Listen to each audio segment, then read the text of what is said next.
If there has been one overarching theme to the often vile rhetoric emanating from Donald Trump and his administration, it's been violent gaslighting. The whole Make America Great Again framing, it's an umbrella under which a seemingly endless series of lies and historical revisionism reside.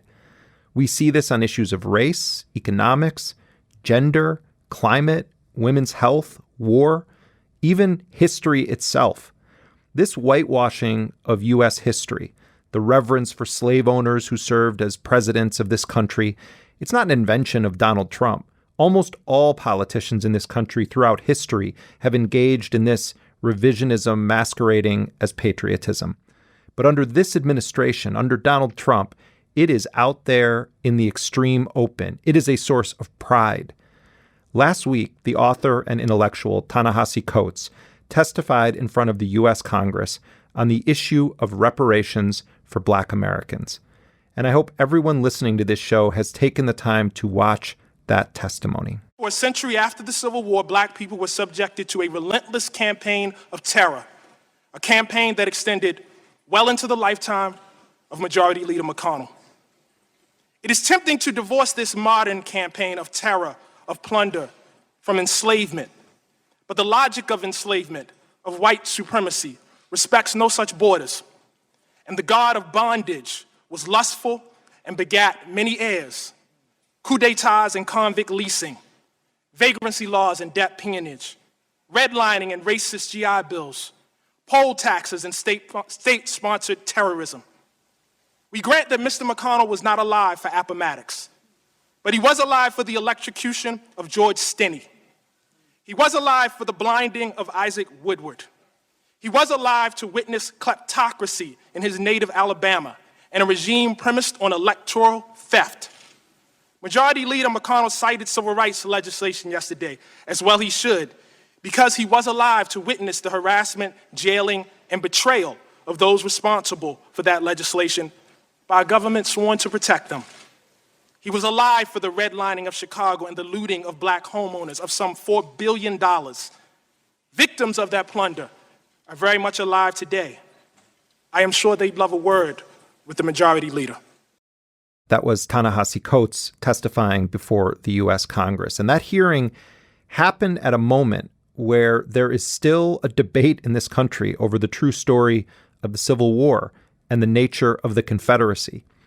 It's somehow with us always these days, from Charlottesville to the issue of Civil War monuments and beyond. But many of those people were there to protest the taking down of the statue of Robert E. Lee. So this week it's Robert E. Lee.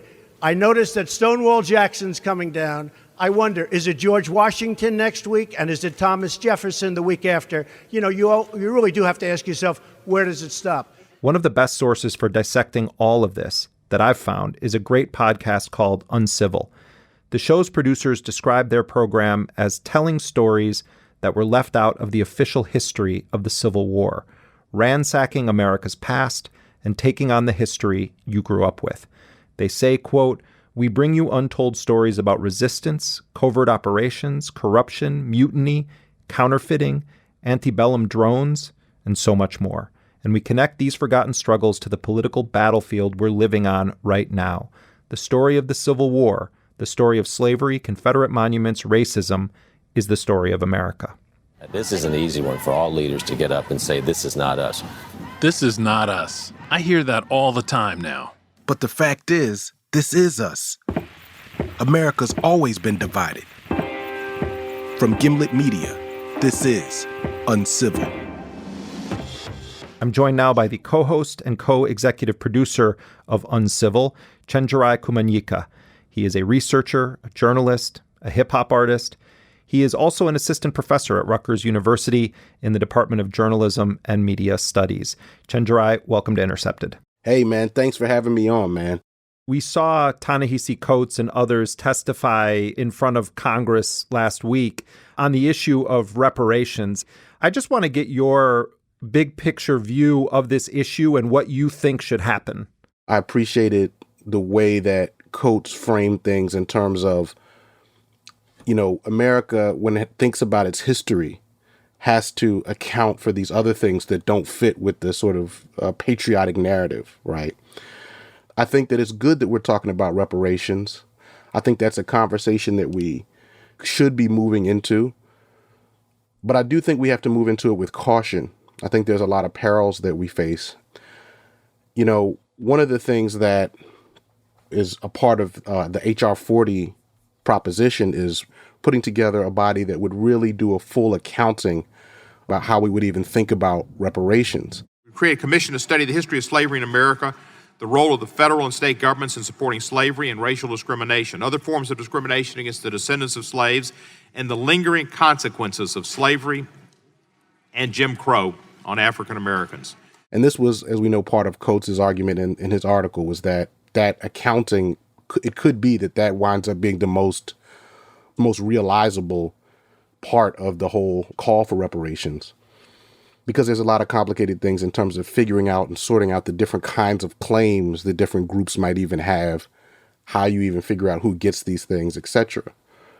But we're also in a political moment where, you know, in terms of the Democrats, a lot of these different candidates have sort of loosely signed on to the idea of reparations. It's precisely because it's not really defined. And so in a way, reparations, which would appear to be like this really radical demand, becomes something that in the hand of, I think, Democratic politicians is a way they can perform their racial politics without committing to anything really substantive. And I also think that if we look at how reparations played out in the discussions around the 2016 election, with many people challenging Bernie Sanders, essentially people say to Bernie Sanders, do you support reparations? And Sanders kind of says, we have got to invest in the future. What we have got to do is address poverty in America, something that very few people talk about, and especially poverty in the African American community and the Latino community. And if you look at my record and if you look at my agenda, raising the minimum wage to $15 an hour, creating millions of jobs by rebuilding our infrastructure, focusing on high rates of youth unemployment, I think our candidacy is the candidacy talking to the issues of the African American community. And I do think that at times, the way Sanders has talked about it may have sounded dismissive. But I do think that if you do not transform the way that capitalism functions, if you don't transform the way that American imperialism functions, you can't really have any real conception of justice. So, and there is a way in which you can have a kind of reparations that operates within a market system, doesn't threaten it. But in the context of the 2016 election, I think this is really important. Reparations actually functioned as a way to paint people who were to the left of Hillary Clinton as class reductionists, who didn't have a racial analysis, right? And I think at moments, it may have even appeared to make Hillary Clinton, who had sort of surrounded herself with mothers of the Black Lives Matter movement, as like more of a racial ally than Bernie Sanders, which is absurd. And I think that's the danger that we have to revisit this time while pushing very clearly for reparations. So I think that when you look at people like Sandy Darity and many others who are thinking in creative ways about what reparations could mean, for one, the sort of reckoning with not just slavery, but the ongoing forms of what might be called, you know, different types of racial capitalism, you know, carceralism, environmental racism, you know, voting suppression, redlining, like all these things that emerge after slavery, right? So I think that the research about that and the sort of public reckoning with that in a real way, which we've never had in the United States, is really necessary part of this. But then I think that we have to begin to think creatively. I mean, listen, man, I'm never going to, in America, I'm never going to argue against people of color and black folks getting a check, you know, given the amount of, given the billions and trillions that have been made on our backs, right? And the way that I see working class people struggling, right? Like, I'm not going to go out here in public and ever say like, no, don't cut us a check. I'm most excited about the ideas that where you might be able to make a demand on our systems that might actually force it to change. How can reparations be combined with something like a Green New Deal? I think with our creativity and our imagination and our revolutionary imagination, we can do that. I think a part of this also, or a big part of it, is that this country has never been forced to confront the transatlantic slave trade. Tens of millions of people snatched and brought in horrifying conditions to the Western Hemisphere to serve as totally unpaid forced laborers.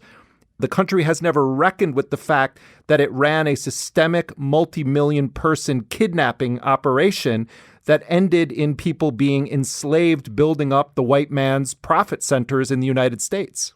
Absolutely. There's never been a reckoning with that.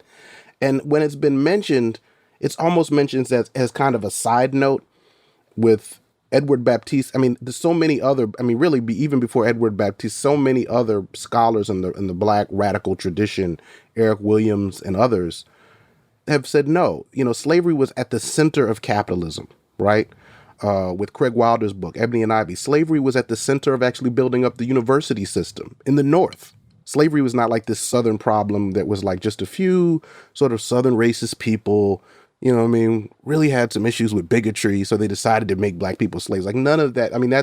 And you'd be amazed how many mainstream journalist accounts I see, how many people who are, otherwise intelligent people buy into a narrative that basically slavery happened because, some Southern white people didn't like Black people or something like that. There's no economic analysis of this institution and its legacy, which is still ongoing. Even in an institution like New York Life, right, where, they literally were insuring slaves, right? That's just one among many examples. The Civil War, it permeates so many political debates in this country, whether the participants in those debates even realize that they're doing it or not. It seems, especially with Trump now in power, and you have this controversy over the Civil War monuments. Many of those monuments were built decades and decades after the Civil War as a direct provocation to Black residents of cities across this country. For people who may not fully understand the nuances of the Civil War in the United States, just give your broad overview of the conditions that led to what we refer to as the Civil War and what the root issues were involved with it. Really what you had leading up to the Civil War was a tremendous transfer of land from working class people, some of whom were racist white people in the South, to elite plantation owners who also gained tremendous power in government and began to essentially capture the state. There was so much land that had been converted for use for cotton in the South that there was worries about a crisis of food production, actually. That's the level of land transfer for the purpose of essentially a handful of Southern landowners. Now, that's not to say that it was only those Southern landowners who participated in slavery, right? There was slave leasing. There was all kinds of ways that this was deeply central to the economy. But I think that there were desires to expand the slave trade, right, into the West, and actually even beyond the West, into other parts of what folks hoped would become the American empire. While you have that going on, right, you also have essentially an abolition movement. You have also the American Colonization Society, who is basically seeing slavery as a problem, the presence of African Americans on American soil as the problem. You also have essentially mostly Northern industrial capital that's gaining power, wanting to sort of look at the South and begin to change the way that the economy works. Now, let me just say too, I really want to avoid the painting of essentially like the Northern industrial capitalist forces that were opposed to slavery. There were a lot of businessmen in New York who were very much reliant on slavery for their businesses, right? And the president of New York Life was actually one of those people, so much so that they actually, implored Lincoln not to try to go to war with the South when the South seceded. You have a group of Southern states who say they're going to secede because they really want to maintain their rights to slavery. In the battle over the Fugitive Slave Act, Lincoln basically sides with the South and says that slave owners can come back into the North and remove slaves. When the Southern states all give their reasons for secession, right? They all produce these sort of secession documents that declare the reasons why they're seceding. And in each one of those documents, they all mention slavery as the only reason, really, that they're seceding. So they write other things, but they're clear that the reason they're seceding is because of slavery. In the aftermath of the Civil War, a different narrative took shape where the South, started to change the idea and the reasons for why they seceded to be about something called states' rights. They started to promote the myth that slavery would have withered away on its own, and all kinds of other things that sort of confused and mystified the actual reason why they seceded. It's remarkable. Several of the things you just cited just feel so contemporary. First of all, the historical revisionism about what this country was during that period in time and continues to be in many quarters, but also the notion that none of this is really about race. All you identity politics warriors out there, this is just quackery, basically. And the real issue was always just liberty. It had to be liberty. And the maximum liberty is when the states have rights and the federal government is not imposing its will. I mean, that is a huge part of the current political dynamic, particularly among the MAGA crowd. Absolutely. The fact that so many people have no understanding why the South seceded, no understanding of why the Civil War was fought, is in a way a victory of the Confederacy, that they were able to rewrite history over a period of 100 years or so. And their version of history has become, in a way, the dominant one that people know, where, they don't think it had to do with slavery. And it really works well in a time when you have politicians who sort of want to maintain a certain kind of color blindness as the dominant way to deal with race in America. I mean, because I think that, one of the things I think that we have to wrestle with, Jeremy, and this is, I think for people who listen to The Intercept, this is like a basic point, but is race really just this sort of issue about personal attitudes, right? And people's individual biases and bigotry, a kind of psychological mode of thinking about the problem of racism? Or is it something that was deeply baked into the structures and economic systems of this country? Not even just the culture, but the economic systems. Like, this country has had to have racism because racism, essentially, or white domination, was built into the economic modes of slavery, right? And the economic modes that currently drive the society, right? When you look at the Civil War, when you look at the documents of secession, and you see the things that they said about slavery, when you go back to some of the founding documents of the country, right, the 3/5 Compromise and other things. If you read my friend Erica Dunbar's wonderful book on Ona Judge and George Washington, at one point, George Washington was rotating his slaves from Philadelphia to another state just so that he could avoid them becoming free after their 6-month residency in Philadelphia. I mean, this is the first president of the United States who's actually hacking the law in a way to preserve slavery, right? So there's a way that racism is structurally baked in. And I think that certainly conservatives are invested in a psychological, individualistic mode that doesn't require us to transform structures, right? That doesn't require us to challenge capitalism. And, sadly, there's also quite a few Democrats who are signed on to that. In fact, we just saw Joe Biden waxing nostalgic about how, he had his civility with racist segregationist senators. He goes through this whole thing where he's like, well, you can say whatever you want, but in the end of the day, you just beat the system. And then he emphasizes, you don't have to like the people in terms of their views, but you just simply make the case and you beat them.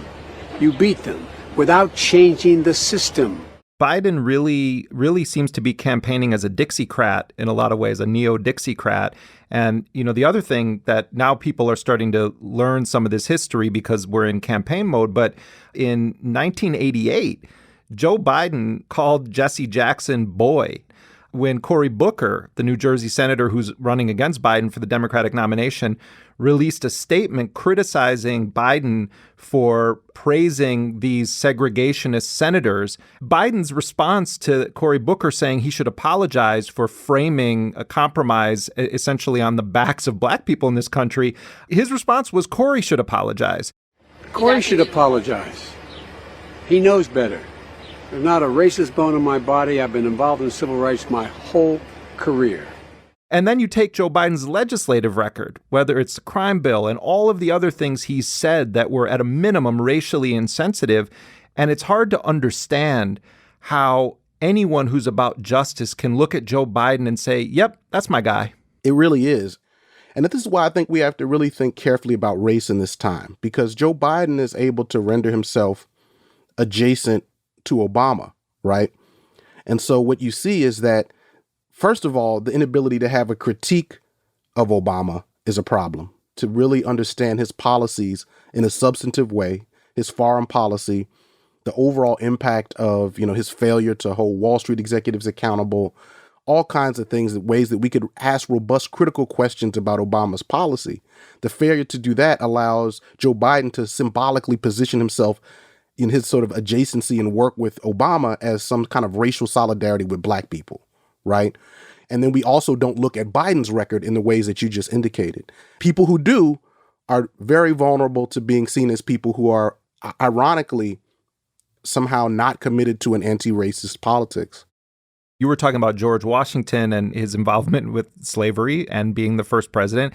I mean, obviously Lincoln was assassinated, so it's hard to figure out how to frame this, but has history been too kind to Lincoln, the history that is taught in this country about who he was? Because a lot of it just boils down to, Lincoln was an abolitionist, he freed the slaves, he signed the Emancipation Proclamation, and that's generally just the vibe about him. And that's why these charlatans like Dinesh D'Souza and others can hold this out. The Republicans have always been the party of freedom, and we were the ones fighting slavery, and they weaponize that simplistic history. But directly just asking you, has that history, is it too kind to Lincoln on the issues we're discussing about slavery, abolitionism, and the Civil War? Yes, absolutely.